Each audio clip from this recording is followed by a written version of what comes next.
noite, irmãos e irmãs. É muito bom estar aqui com vocês novamente e compartilhar a palavra de Deus. Obrigado, irmão Diego. Compartilhar a palavra de Deus novamente com vocês para que todos nós sejamos mutuamente edificados. Nós vamos fazer hoje, com a graça de Deus, um passeio por um evento que não é muito bem, assim, não é costumeiramente tratado quando nós lemos e estudamos a Bíblia. É um evento que, apesar de estar contido nos 4 evangelhos, principalmente com relação à pessoa de José de Arimateia, eu, particularmente, vejo pouca explicação sobre isso. E como nós já vimos diversas vezes sobre diversos personagens que antes são até glamorizados como Sansão, e a gente vê que quando nós analisamos mais de perto a vida de Sansão, a gente vê que era o fortão do cabelão, mas que tinha a cabeça do tamanho do feijão. E nós vemos que, assim como Sansão, praticamente todos os chamados homens bíblicos, eles falharam. Nós vemos as falhas de Abraão, nós vemos as falhas de Davi, nós vemos as falhas dos profetas, de alguns dos apóstolos, se não de todos, enfim. O único perfeito é o nosso Senhor Jesus Cristo. É nele onde nós devemos realmente inspirar o nosso verdadeiro modelo e exemplo de vida. Nós vamos ver aqui 2 personagens e, com a ajuda da graça de Deus, nós vamos quebrar alguns mitos, tirar algumas mitificações envolvendo esses 2 personagens. Oremos. Senhor, nós queremos agradecer por estarmos aqui esta noite e agradecer por essa oportunidade de usar a Tua palavra, Pai, para que o Senhor possa esclarecer, abrir os olhos do nosso entendimento, da nossa compreensão, através do poder do Teu Santo Espírito, para que possamos nos aproximar cada vez mais da maravilhosa imagem e beleza e glória da Tua imagem revelada no Teu Filho. Que cada vez mais, Senhor, nos aproximemos de uma vida cada vez mais devota a Ti, e que o Senhor possa usar toda a oportunidade para que nós deixemos todos os nossos ídolos, todos os nossos conceitos a respeito de Deus, a respeito de qualquer personagem bíblico, e como já foi dito aqui pelo irmão da música, nós possamos abandonar toda a imagem que nós mesmos fazemos do Teu Filho. Que o Teu próprio Espírito, a Tua própria palavra possa revelar o Teu Filho em nossos corações, para que possamos realmente contemplar a Tua glória. Amém. Então, Nicodemos e José de Arimateia. O que nos ensina a relação desses 2 com Jesus? Nós sabemos que, a partir da leitura base do capítulo 19 de João, a partir do versículo 38, ele diz assim: depois disso, quando João fala depois disso, depois de todos os eventos relacionados com a crucificação, tortura e morte de Jesus.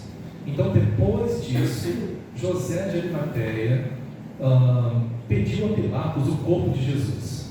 José era discípulo de Jesus, mas o era secretamente, porque tinha medo dos judeus.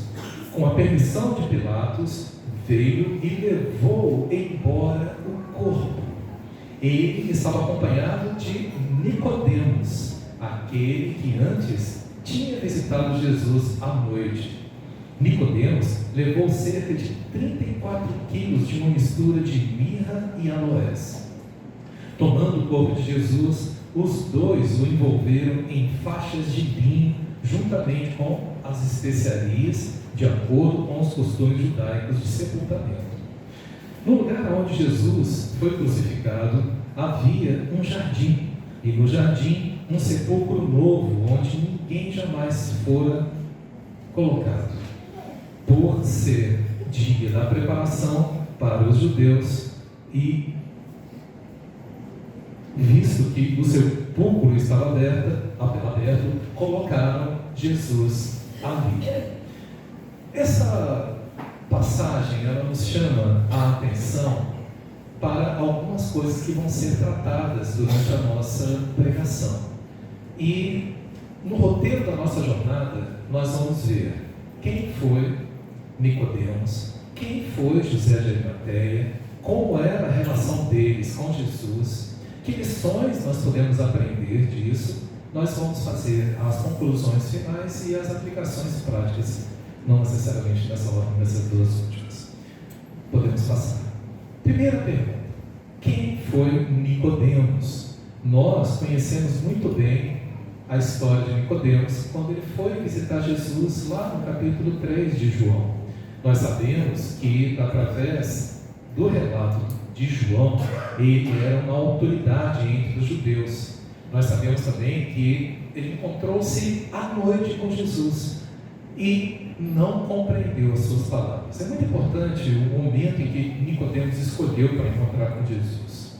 Normalmente, quando você quer fazer alguma coisa às escondidas, ou quando você queria, principalmente antigamente, fazer as coisas às escondidas, essas coisas eram feitas à noite, na calada da noite ali, onde as pessoas estavam dormindo e a pessoa tinha mais liberdade de ir e vir, sem ser seguida e sem ser notada. Nicodemos não queria ser notado. Nós vamos descobrir depois por quê. E nós também, através do Evangelho de João, no capítulo 7, Nicodemos não testemunhou sobre Jesus quando confrontado pelos seus colegas fariseus. Nós encontramos isso em João capítulo 7, versículos 48 a 53, quando os guardas, durante a festa dos tabernáculos, os guardas foram lá prender Jesus. E Jesus, quando abriu a porta, ele disse: aonde eu estou, vocês não podem ir. E os guardas ficaram maravilhados com aquilo, surpresos, e voltaram, porque os guardas tinham sido enviados pelos fariseus para prender Jesus.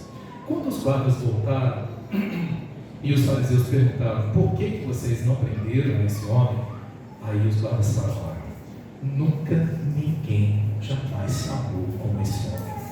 Aí os líderes fariseus falaram assim: por acaso vocês também foram enganados? Porque eles tinham Jesus como um falso profeta, um embusteiro, um falso Messias.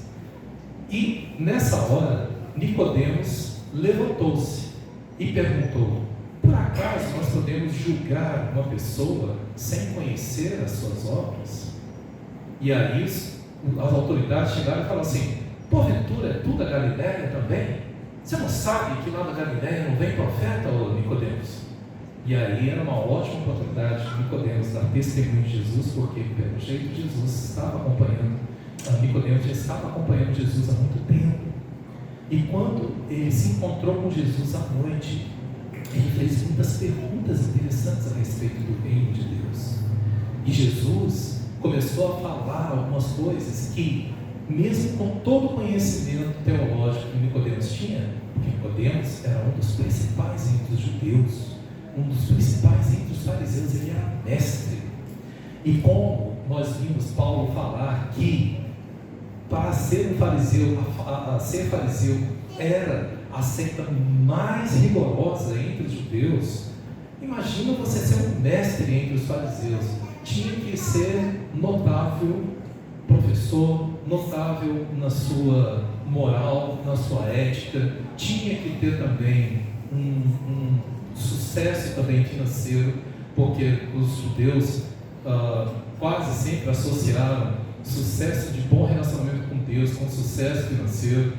Enfim, tinha que ser uma pessoa top das galáxias, e Nicodemos era um desses. Mas quando Jesus perguntou para ele, quando Jesus respondeu para ele que importa nascer de novo, se você não nascer de novo, se você não nascer da água e do Espírito, você não pode nem ver e nem entrar no reino dos céus. Nicodemos falou: como pode isso? E aí Jesus falou: poxa, Nicodemos, você é mestre e não sabe dessas coisas? Se eu estou falando das coisas terrenas e você não está entendendo, muito menos você vai entender se eu te falar das coisas espirituais.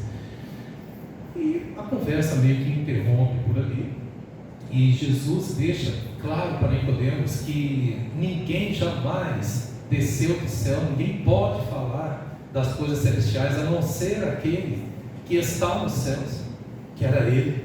Então Jesus deu toda a dica para Nicodemos de que ele era o Cristo, de que ele, apesar de ser terreno, ele também era celestial. Ele tinha essa dupla natureza humana e natureza divina.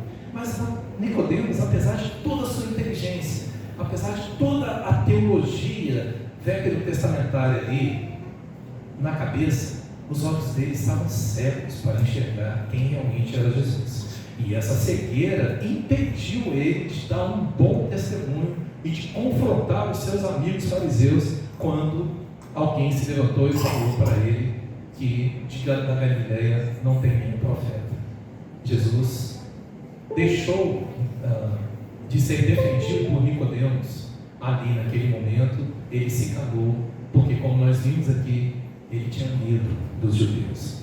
Então ele não testemunhou sobre Jesus quando confrontado pelos seus colegas fariseus. Mas nós temos aqui um detalhe: ele ajudou José de Arimateia a colocar o corpo de Jesus no sepulcro, como nós vimos aqui em João 19. Ok, essa é a figura de Nicodemos. Podemos crer que Nicodemos creu em Jesus? Não há evidências bíblicas disso. O fato de Nicodemos ter aparecido à noite ali pode ser simplesmente um gesto de caridade. Ele era uma pessoa inteligente, ele era uma pessoa que foi cativada de alguma forma pela figura de Jesus, pelos ensinamentos de Jesus. Mas será que ele creu? Não sei, Deus sabe. Agora vamos ver uma outra figura. Então, o encontro de Nicodemos com Jesus à noite, ele indica que Nicodemos era um homem que tinha busca por conhecimento. E ele estabeleceu, ou tentou estabelecer, um diálogo profundo com Jesus. E também foi humilde para fazer as perguntas, mesmo ele sendo mestre. Lembra que nós não podemos esquecer que no meio que Nicodemos frequentava, Jesus era visto como um falso mestre. Mas Nicodemos, ele queria ver por si mesmo por que tantas pessoas estavam sendo atraídas por Jesus. E isso indica curiosidade, inteligência e também humildade em tentar entender o que Jesus estava pregando. Próximo. Então, nós vemos, como já foi dito, que ele era membro do Sinédrio, que ele era um fariseu muito respeitado e que era um homem de posses. Tá? Isso era meio que situação necessária para que uma pessoa fosse considerada mestre e principal entre os judeus, principalmente entre os fariseus. Próximo. Agora, quem foi José de Arimateia?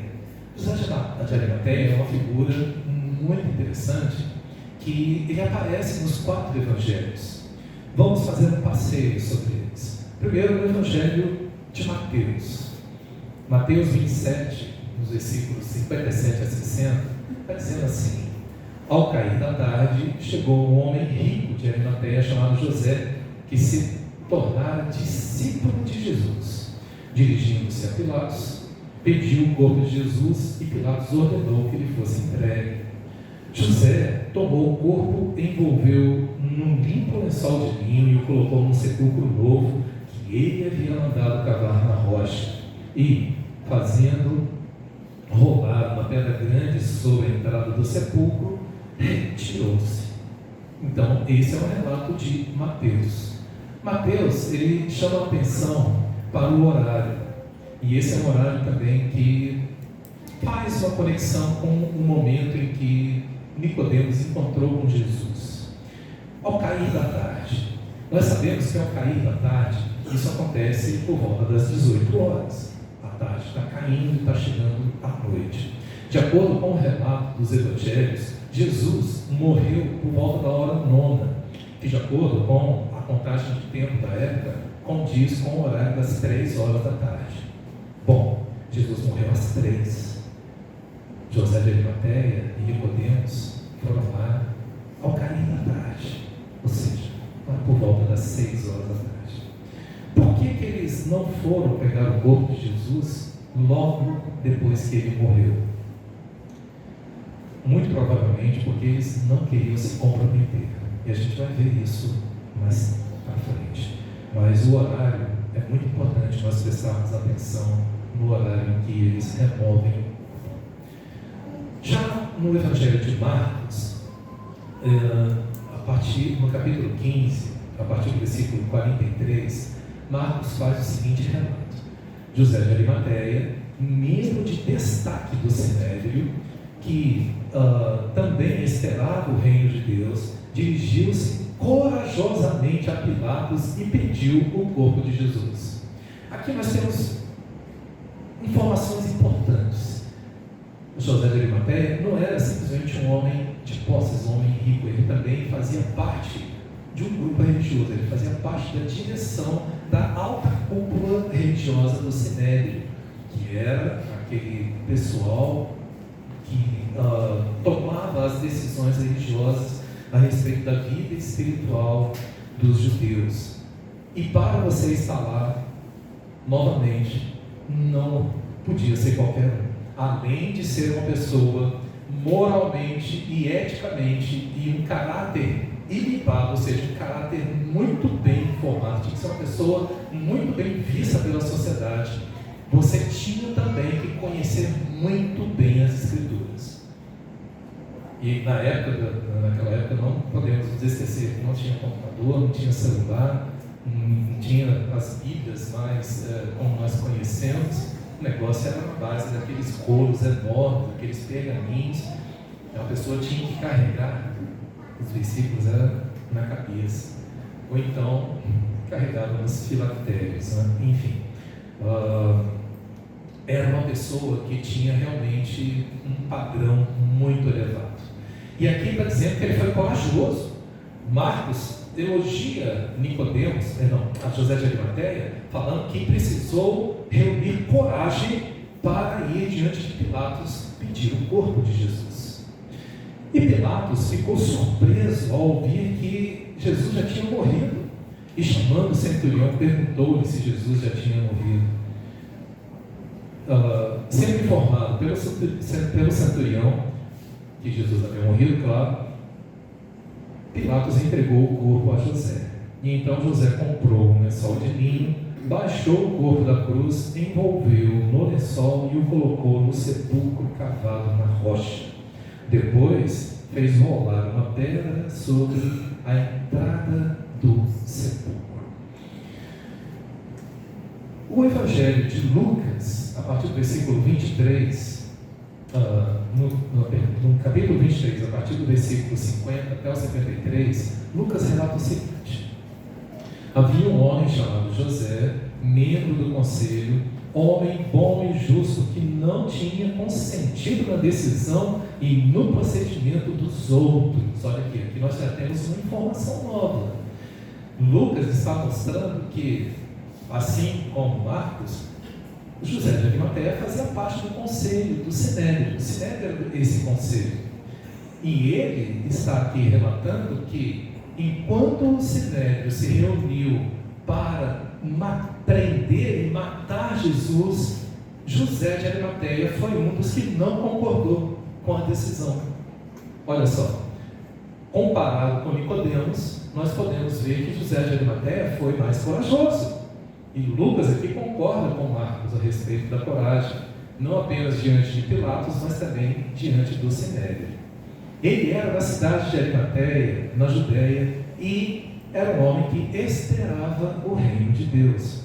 Ele dirigiu-se a Pilatos, pediu o corpo de Jesus, então desceu, envolveu no lençol de linho, colocou no sepulcro cravado na rocha, na qual ninguém ainda foi colocado. Bom, se você ler apenas o relato dos evangelhos sinópticos, nós vamos ter uma ideia muito positiva de José de Arimateia, certo? Essencialmente positiva, exceto por esse detalhe. que ele foi apenas no final da tarde para resgatar o corpo de Jesus. Mas até então ele poderia ter estado com outros compromissos. Mas quando nós chegamos no Evangelho de João, ele escancara e deixa bem exposto a respeito de quem era José de Arimateia e por que ele tomou algumas decisões, apesar de ter coragem de pedir o corpo para Pilatos, apesar de ter demonstrado alguma oposição com relação à decisão que o Sinédrio tomou na morte de Jesus. João, ele relata que José era discípulo de Jesus, mas o era secretamente porque tinha medo dos judeus. Olha só, João não poupou José de Arimateia.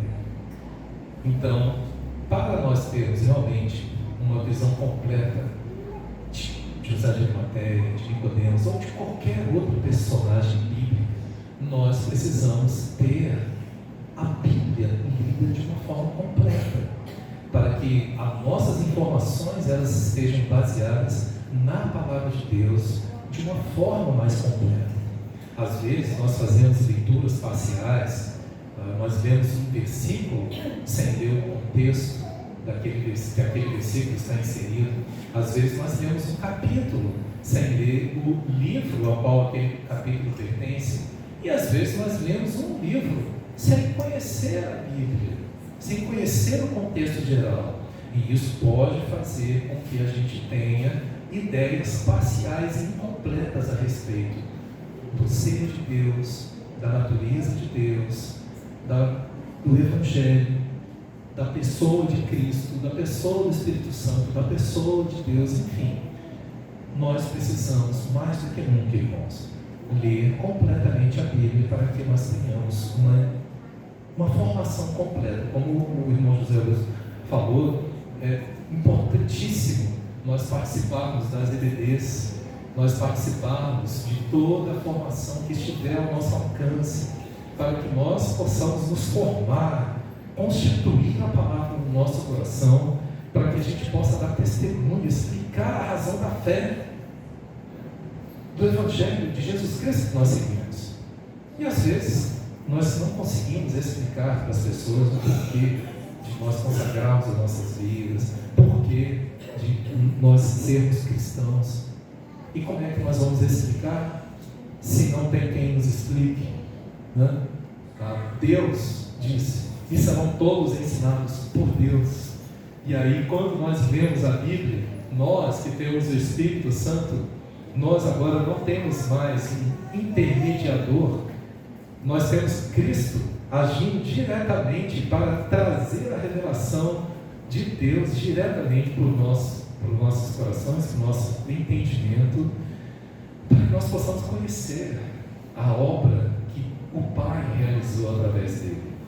É como nós vemos ali em, se não me engano, em Lucas, quando logo depois ali de Jesus ter encontrado com os discípulos de Emaús, e eles não estavam enxergando bem quem era Jesus. E quando Jesus apareceu ressurreto para os seus discípulos, eles também ficaram meio que sem entender. E aí, uma passagem maravilhosa, que Jesus abriu-lhes o entendimento para que eles pudessem compreender as Sagradas Escrituras.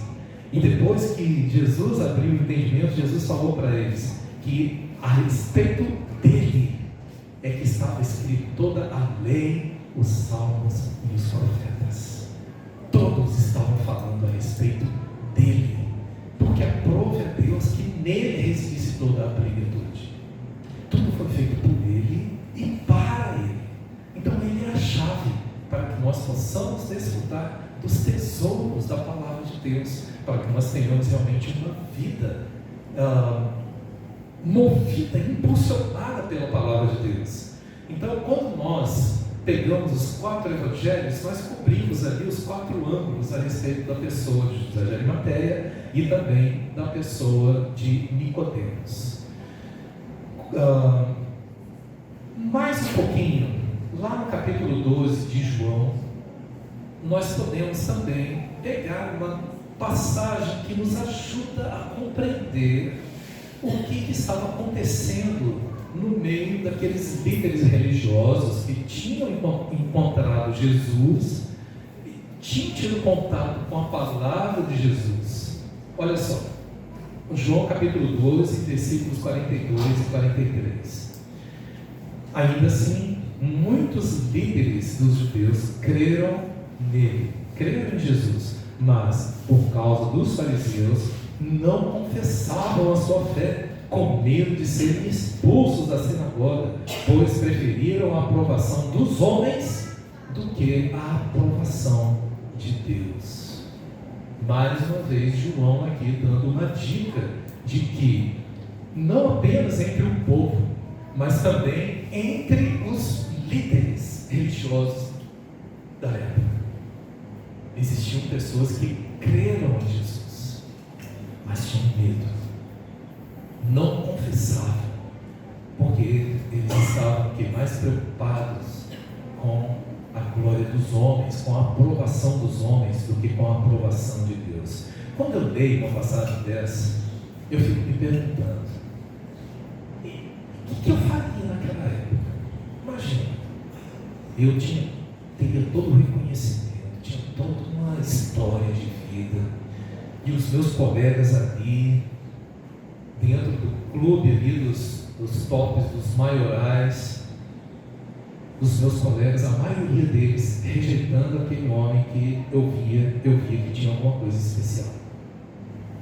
Como que eu iria fazer? Como que eu iria testemunhar de Jesus diante de uma plateia tão negativa e tão opositora? Será que eu, naquela época, eu iria confrontar os meus colegas? Aquelas pessoas que fizeram faculdade comigo, aquelas pessoas que fizeram ali aquele diploma de teologia farisaica, que era o mais desejado da época, é como se formar em Harvard da teologia, ali ensinado ali aos pés de Gamaliel, aos pés de Nicodemos. Já pensou? E se eu fosse o próprio Gamaliel, se eu fosse o próprio Nicodemos, como é que eu ia fazer? Eu ia falar para os meus alunos que tudo que eu ensinei estava errado, que da Galileia sim podia levantar um profeta. Enfim, é uma situação desafiadora que desafia a nós hoje, no nosso ambiente de trabalho, na nossa escola, na nossa roda de amigos, entre os nossos familiares. Será que eu estou testemunhando de Cristo adequadamente? Ou será que eu estou buscando mais a aprovação dos homens do que a aprovação de Deus?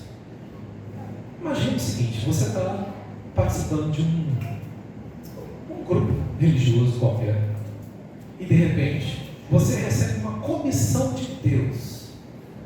Deus fala diretamente no seu coração para você fazer tal coisa, e de repente você conversa com os outros irmãos, os irmãos chegam e falam assim: não, que é isso, deixa disso, você não tem jeito dessas coisas não. Às vezes você até chega e conversa com o pastor, e o pastor olha para você assim e fala: sei não, e aí, como que vai ser?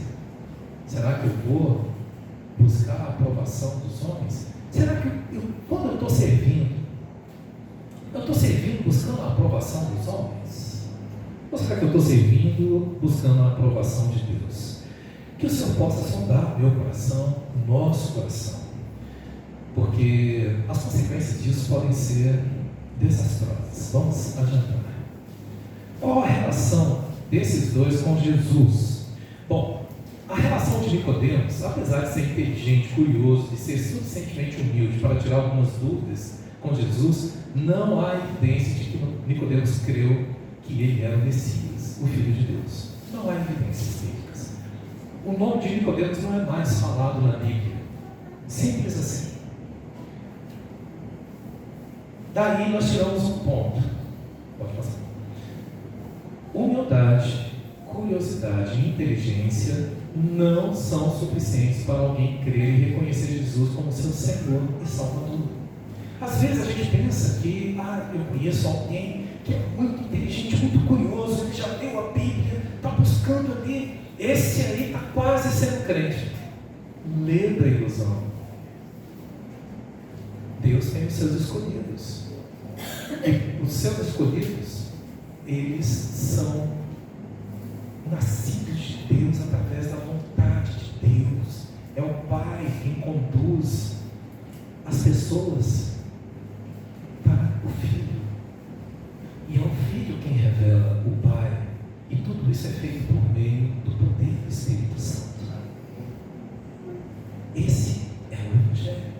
Nós pregamos a Jesus Cristo, mas nós não tentamos convencer as pessoas a respeito de quem é Jesus Cristo.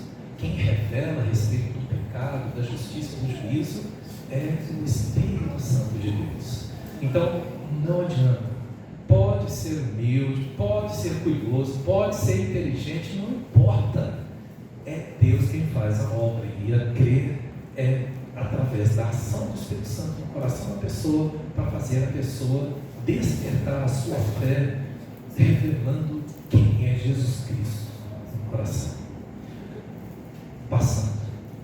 Apesar de José de Arimateia, o que nós podemos dizer a respeito de José de Arimateia? José de Arimateia, apesar de ser considerado discípulo, ele parece não ter tido coragem suficiente para se manifestar publicamente como seguidor de Jesus. Que discípulo é esse, gente? Que discípulo é esse? Está ali, ele defendeu, falou: olha, gente, não vão matar esse homem não, o que esse homem fez? Agora, o que nós sabemos a respeito de José de Arimateia? Depois disso, não ouvimos mais falar de José de Arimateia e nem de Nicodemos. Será que é esse tipo de discípulo também que eu quero ser? Vamos adiante. Ponto 2.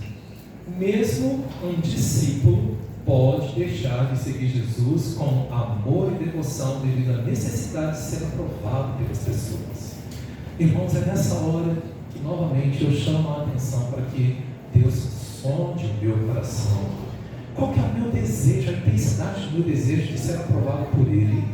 E qual é a intensidade do meu desejo de ser aprovado pelas pessoas?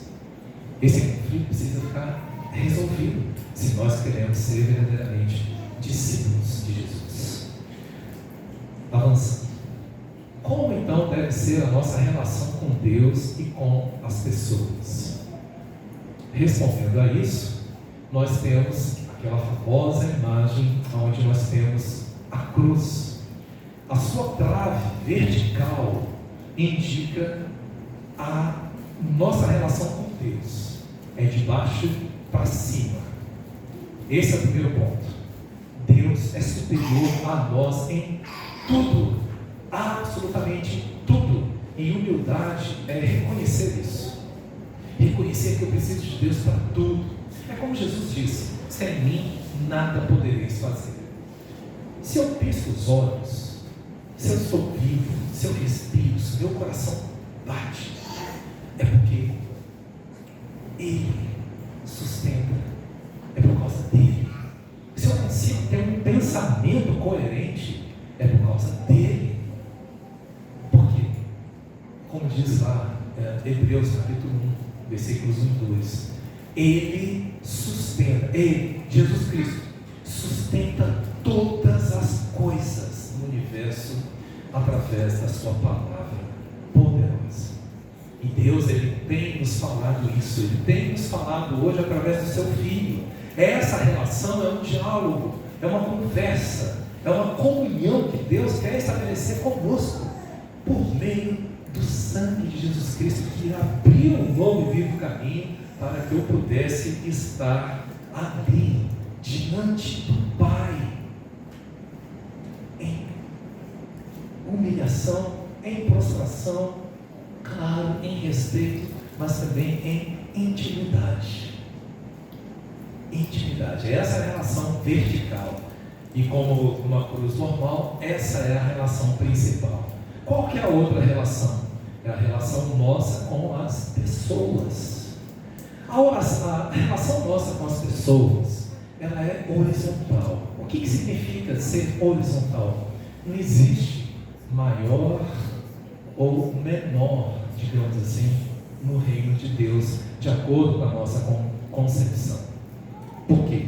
Deus inverteu essas relações. Sabe quem é o maior no reino de Deus? É quem serve. Esse é o maior. Quem se humilha é aquele que vai ser honrado. E aquele que tenta se exaltar, ele vai ser humilhado. Deus inverteu as relações sociais humanas. Nós levamos um tempo para compreender isso. Jesus, num dos evangelhos, ele diz, eu não lembro qual, mas ele diz que os homens, eles dominam, né? Os poderosos, os líderes das nações dominam uns sobre os outros. Mas ele diz claramente, mas não será assim entre vós. Que o menor, quem quiser ser o maior, que sirva. E ele fala, porque todos vós sois irmãos. Sabe qual que é o maior título na igreja? É o título de irmão, é o título de irmã. O que está implícito aí é que nós temos o mesmo Pai. E isso nos torna iguais perante Deus e perante uns para com os outros. Jesus disse, todos vós sois irmãos. Que coisa maravilhosa é isso. Que horizontalidade que Deus estabeleceu na sua casa. Então, para que eu viva uma vida adequada, eu tenho que estabelecer uma relação adequada, colocando a primazia na minha relação com Deus e a minha horizontalidade na minha relação com os homens. No próximo slide, Jesus deixa isso muito claro. Quando ele foi perguntado qual era o supra-sumo da lei de Deus, quem perguntou para ele foi o mestre da lei. E ele respondeu, ame o Senhor, o seu Deus, de todo o seu coração, de toda a sua alma, de todo o seu entendimento. Este é o primeiro e maior mandamento. Por que Nicodemos e José de Arimateia, e por que nós, em muitas situações da nossa vida, nós não conseguimos dar um testemunho adequado a respeito de quem é o nosso mestre, o nosso Senhor? É porque a gente não respeita esse primeiro e maior mandamento. A gente ama mais, infelizmente, outras coisas, outras pessoas do que a Deus. E o segundo, semelhante a este, é ame o seu próximo como a si mesmo. E depois Jesus ainda pegou esse segundo mandamento e ainda aperfeiçoou lá em João, falando que novo mandamento vos dou, que amem uns aos outros como eu vos amei. Próximo. Lá em Lucas 14, Jesus diz, se alguém vem a mim, ama seu pai, sua mãe, sua mulher, seus filhos, seu irmão, irmã, e até a sua própria vida, mais do que a mim, não pode ser meu discípulo. E aquele que não carrega a sua cruz e não me segue, não pode ser meu discípulo. Que versículo confrontador, irmãos. Alguns filmes que eu vi no passado, era feito um teste diante de uma pessoa. Era na época do anticristo, e uma pessoa foi presa junto com a sua família porque era cristã, e aí o anticristo queria fazer aquela pessoa blasfemar contra Deus. E aí colocou um revólver na cabeça dele, nega Jesus como seu Senhor, como seu Deus. E ele, não nego. E aí ele muda de estratégia, ele vai e pega o revólver e coloca na cabeça do filho dele. Nega a Jesus, senão eu mato o seu filho. E aí? Eu fico perguntando, o que eu faria nessa situação? É o meu filho. A vida do meu filho depende de eu negar ou não Jesus como meu Senhor. Mas a gente sabe o que nós devemos fazer. Porque Jesus diz, aquele que me negar diante dos homens, eu o negarei diante do meu Pai. O Evangelho ele é absoluto, a nossa entrega deve ser absoluta. Próximo. E aí nós temos nosso terceiro ponto, que a nossa relação com Deus deve ter prioridade máxima em nossas vidas. E o nosso amor pelo outro nunca deve ser maior do que o nosso amor pelo nosso Pai Celestial. Eu devo amar o outro? Sim, devo amar o outro, claro. Como? Como Ele me amou. Mas antes e acima desse amor, eu devo amar a Deus acima de todas as coisas. Próximo. Quais são as aplicações disso? Bom, quando eu percebo que eu estou enfraquecendo no meu testemunho, eu preciso perceber que eu preciso intensificar a minha comunhão com Deus. Eu devo aprofundar ela, eu devo priorizar essa comunhão. Como? Através da oração, através de uma prostração humilde diante do Senhor, deixando que Ele realmente coloque, inscreva as suas leis no meu coração. Mas às vezes o nosso coração está vazio, não é porque eu não tenho intimidade com Deus, mas é porque eu não tenho palavra dentro de mim para Deus usar. Deus, Ele se expressa conosco através da palavra. Ele usa a palavra que nós decoramos, que nós aprendemos, e Ele pega aquela palavra como uma ferramenta, como tinta da caneta que Ele usa para inscrever a sua lei nos nossos corações. Se a caneta não tem tinta, realmente vai ficar difícil escrever alguma coisa. Outra aplicação prática: evangelização ampliada. O que é evangelização, irmãos? O que é ser?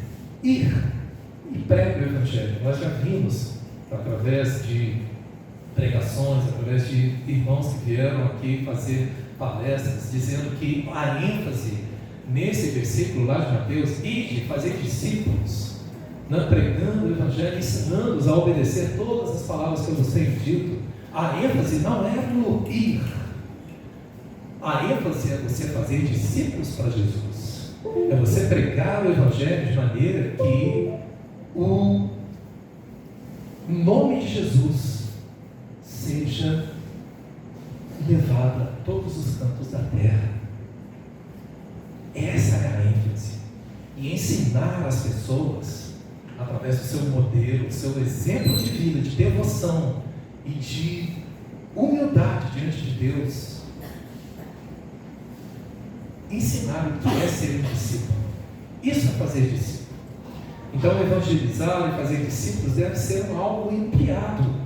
Nós devemos começar com a nossa casa, com as nosso cônjuge, a esposa com os maridos com as esposas, com os filhos, com os irmãos da igreja. Os irmãos da igreja precisam ser evangelizados? Claro!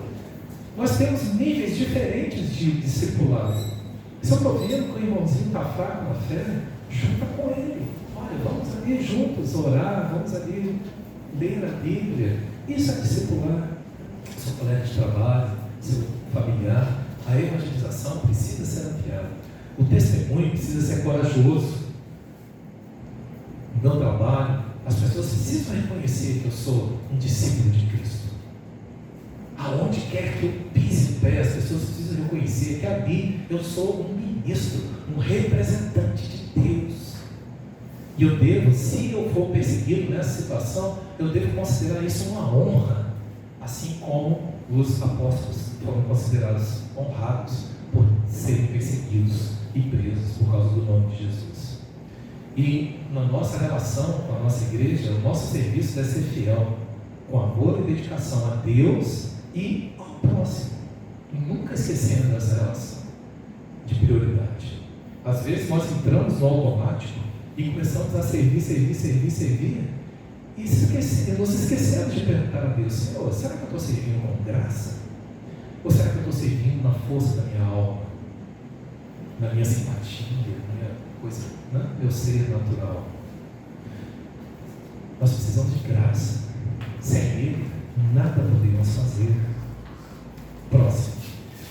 A ideia principal, que seria basicamente uma conclusão, é que, primeiramente, amar a Deus sobre tudo e sobre todos, e depois amar ao próximo, é a característica de um cristão maduro. A manifestação, a expressão desse amor, irmãos, é o que vai definir a nossa espiritualidade verdadeira, a nossa devoção verdadeira. Uma vez eu perguntei para um irmão: irmão, explica aí direito essa palavra devoção. O que que é ser devoto? Aí ele deu um exemplo que eu achei perfeito. Sabe aquela história da mulher que quebrou o vaso de alabastro e derramou tudo aos pés do Senhor? Ali é um exemplo de devoção. Lembrando que, de acordo com alguns estudos antropológicos, aquilo ali era poderia ter levado uma vida inteira para aquela mulher ter conseguido adquirir o dinheiro suficiente para conquistar aquele vaso de alabastro. E aquilo ali era, geralmente, uma parte do dote que a mulher tinha para o casamento, que era reservado para o casamento. Então, aquela mulher, ela derramou não apenas questão material ali, mas ela derramou também o sonho futuro dela, derramou os planos dela, derramou o dote dela, não apenas tudo que ela tinha, mas também tudo que ela era aos pés do Senhor. E aquele testemunho foi tão valioso, que Jesus falou que onde fosse pregado o Evangelho, aquele ato iria ser pregado também. Que diferença, que contraste com o que Nicodemos e José de Arimateia fizeram. Nicodemos comprou 34 quilos de mirra e aloés. Eram substâncias caras. De acordo com alguns estudos, cada quilo de mirra e aloé equivalia a 1 grama de ouro. 35 quilos, equivalentes a 35 gramas, vamos arredondar aqui, equivale aos preços de hoje, que hoje é dia 9 de junho, de 2024, hoje valeria aproximadamente R$13.000. Essas substâncias só eram acessíveis a pessoas mais abastadas, pessoas ricas. E Nicodemos pegou isso e levou para o sepultamento de Jesus. O túmulo que foi aberto na rocha, escavado na rocha, você tinha que contratar trabalhadores especializados para fazer esse trabalho. Não era um trabalho barato, era algo também que só uma pessoa rica pudesse ter. Agora, irmãos, todo esse cuidado que tanto José de Arimateia e Nicodemos tiveram com Jesus, como é que estava Jesus? Isso foi feito na calada ali no início da noite. E como é que estava Jesus? Morto. Então, às vezes, eu vejo que a minha relação com Jesus, devido à minha falta de coragem, a minha falta de fé, me faz relacionar com um corpo morto. Está ali, cheiroso, mas está escondido dentro de uma caverna, dentro de um túmulo, sepultado, selado com uma pedra. Será que é esse Jesus que Deus quer que eu exponha para o mundo, que nós exponhamos para o mundo? Ou será que é um Jesus vivo? É um Jesus ressurreto?